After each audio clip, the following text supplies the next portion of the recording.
On this edition of In Focus, we meet the Tony-winning set designer of Peter and the Starcatcher. This 5-time Tony-winning production is launching its national tour right here in Denver. It's the swashbuckling grown-up prequel to Peter Pan. Hi, I'm Eden Lane. We're back at the L.A. Calkins because today is press day for the first national tour of Peter and the Starcatcher. We get to meet some of the leading cast players and the designer and take a look at the proscenium. Can't wait to give you a peek. So something unusual for this press day is we get a personalized presentation from the set designer herself, taking us through the new proscenium that will travel with this show that emulates the one on Broadway at the Brooks Atkinson Theater.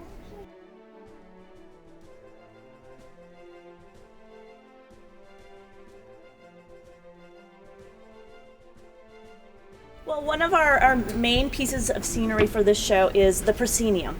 We started with the ideas, mostly from Roger Rees and Alex Timbers, about having our show encased, bookend by this gorgeous Victorian jewel box proscenium. And a lot of the houses on Broadway have these kind of prosceniums, but we really wanted to bring it in smaller and sort of just really detail around our story. And so we started, but we couldn't afford a really big proscenium to recreate that. So what we did is we started creating this proscenium out of objects that we found. It was in dumpsters, it was friends collected things for us, we went to thrift stores, and so what we did, we asked Denver and a lot of the other locations to help send us in, and thank God we have Coors here in Denver, and so they provided us with a lot of beer caps. People would drink beer and they would send us the caps, and so this is actually the perfect place for seeing where we did the caps. On Broadway we had a lizard here.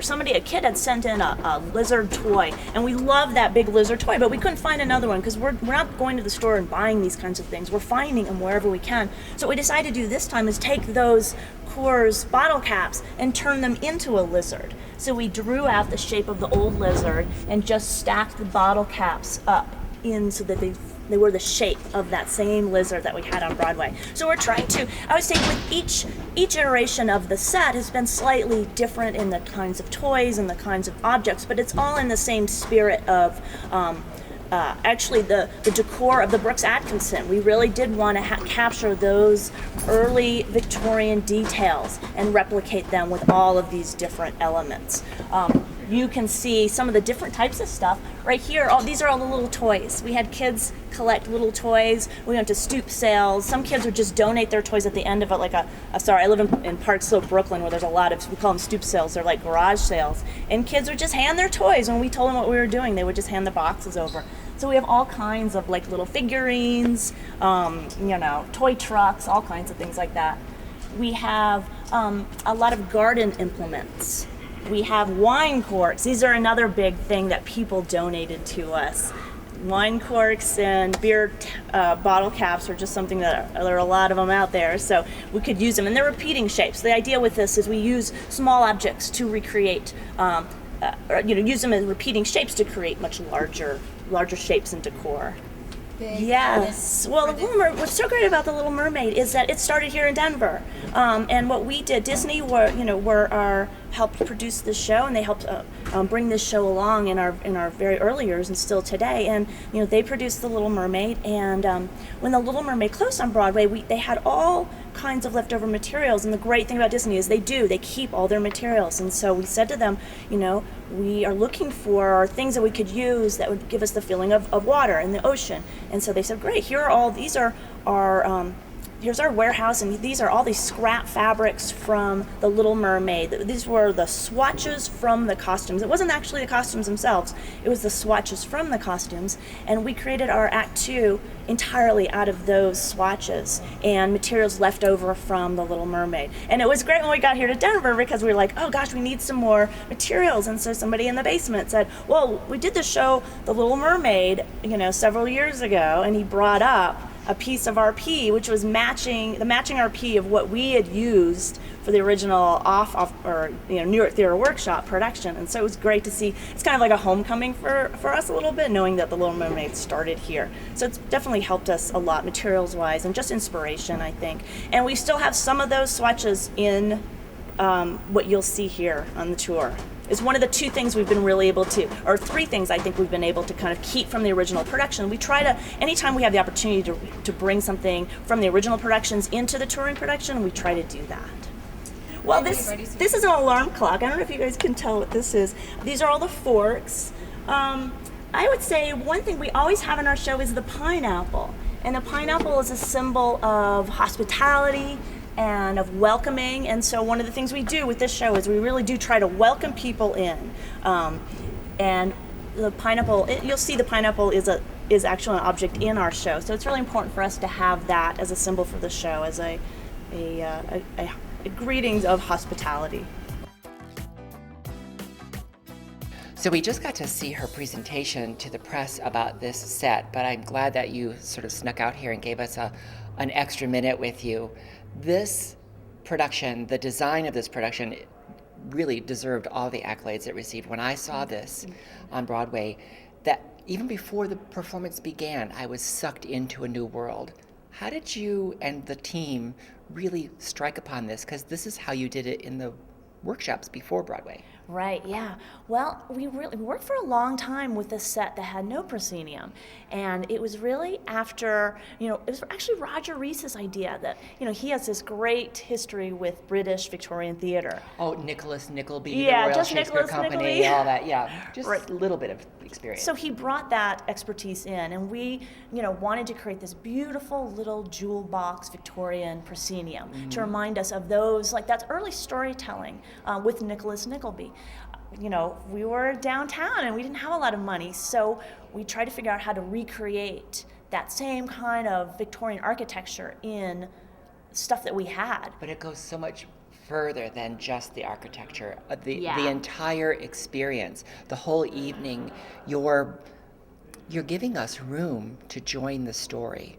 Right. In a very different way. Right. Well, we've been able to work on this show along, many iterations now, and so what we've been able to do is to really develop the theme with the objects and the ideas that are in the story. We bring those elements and we repeat them and we sort of bring them alive in the proscenium, and also with the costumes. We've been able to sort of, combine our efforts and join our ideas so that, like the kitchen timers. The kitchen timer is a big thing in the show, and we also see many of them around. These are elements you might not even notice. The strainers that we use for the mermaid and a lot of the kitchen elements for the mermaid are also in the proscenium. But even throughout the action of the play, all of the set, all of the places are indicated but not presented. Right, yeah. We never really wanted to give you the scenery. Normally that is something you do. It's like you present the audience with the place that they're going to be, and we did the opposite.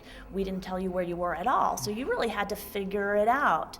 And also the storytelling. It allows you to focus on what the actors are doing and telling the story. And they're telling the story through the staging of Roger Rees and Alex Timbers, the staging of just using these simple elements. The rope.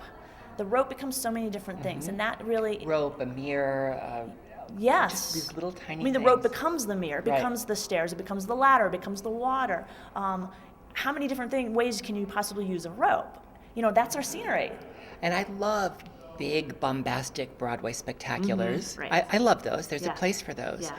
But we don't often get to see this. So what was it like for you to be given this chance to create something that's so organic in this way? Oh, it's amazing. I mean, you rarely do get the opportunity to work like this. I love working like this. I love working with my directors, working with the casts. I mean, the cast and the directors, we all work together. There's no, you can't work separately on a project like this. This is about a collaborative effort that we all had to put our minds together to kind of really work it out, because if any one thing doesn't really work within this, the team, this is a team, and that's how we work on this show. And so, that's such a thrilling experience, and the fact that we can take it out on the road is amazing. I mean, we really feel it's a small, special story, about Peter becoming, or the boy becoming Peter.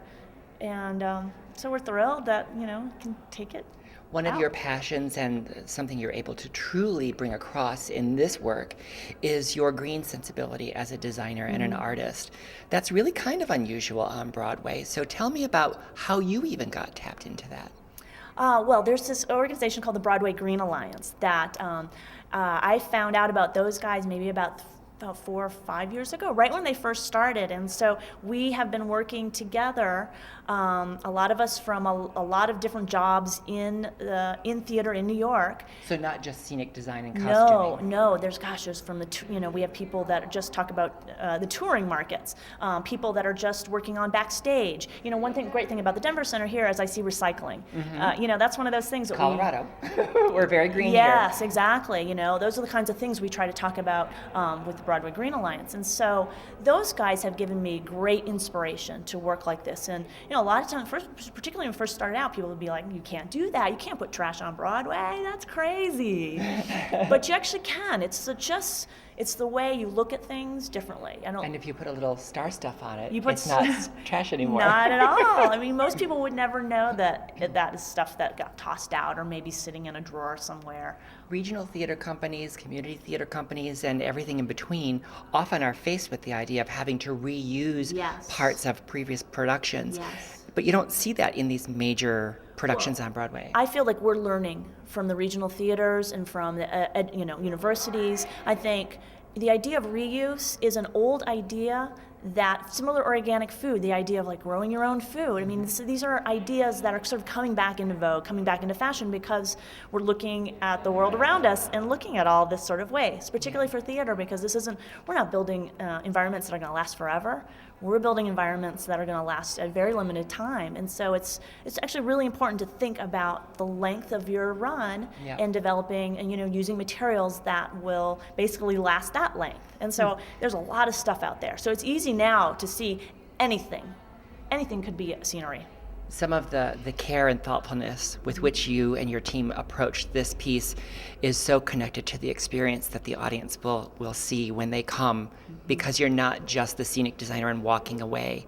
And I so deeply appreciate that work. Thank you for taking time to tell me about it today. Thanks for asking me. I really appreciate it.